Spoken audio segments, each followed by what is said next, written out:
Hi friends, welcome to the Advika kitchen channel. ನಾನು ಇವತ್ತು ಚವಳೆಕಾಯಿ ಪಲ್ಯ ಹೇಗೆ ಮಾಡೋದೆಂದು ತೋರಿಸ್ತಾ ಇದ್ದೀನಿ. ರೊಟ್ಟಿಗೆ ಚಪಾತಿಗೆ ಕಾಂಬಿನೇಷನ್ ತುಂಬ ಚೆನ್ನಾಗಿರುತ್ತೆ. ಹಾಗೆ ನನ್ನ ಚಾನಲನ್ನು ಸಬ್ಸ್ಕ್ರೈಬ್ ಆಗಿ ಹಾಗೆ ಪಕ್ಕದಲ್ಲಿರುವ ಬೆಲ್ ಐಕನನ್ನು ಕ್ಲಿಕ್ ಮಾಡಿ. ಮೊದಲಿಗೆ ಚೆನ್ನಾಗಿ ಚವಳೆಕಾಯಿ ವಾಶ್ ಮಾಡ್ಕೊಂಡು ಇಟ್ಕೋಬೇಕು.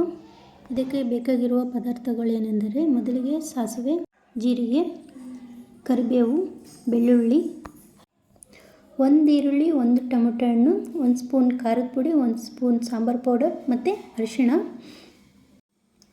ರುಚಿಗೆ ತಕ್ಕಷ್ಟು ಉಪ್ಪು ಮತ್ತು ಎಣ್ಣೆ ಇಷ್ಟು ಬೇಕಾಗುತ್ತೆ.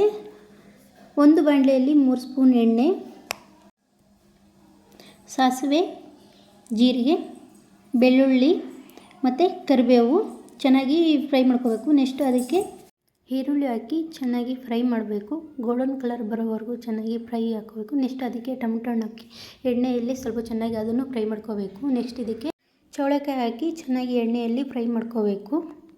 ಇದಕ್ಕೂ ಮುಂಚೆ ಬಾಣಲೆಯಲ್ಲಿ ಇದನ್ನು ಚೆನ್ನಾಗಿ ಹುರ್ಕೊಂಡು ಇಟ್ಕೋಬಹುದು. ಇಲ್ಲಾಂದರೆ ಈಗ ಎಣ್ಣೆಯಲ್ಲಿ ಕೂಡ ಹಾಕಿ ಹುರ್ಕೊಂಡ್ರೆ ಇದು ಕೂಡ ಸೂಪರ್ ಆಗುತ್ತೆ.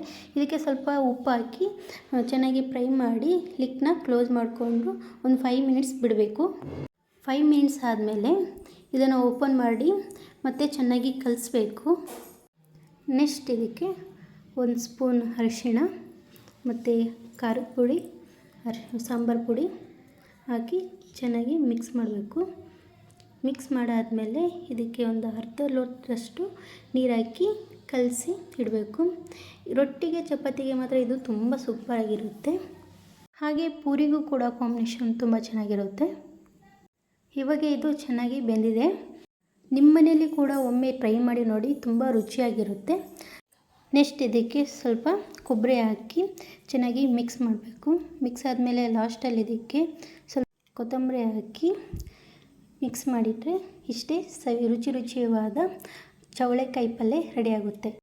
ರೊಟ್ಟಿಗಂತೂ ಸೂಪರಾಗಿರುತ್ತೆ. ನಿಮ್ಮ ಮನೆಯಲ್ಲೂ ಒಂದು ಸಾರಿ ಟ್ರೈ ಮಾಡಿ ನೋಡಿ. Thank you for watching.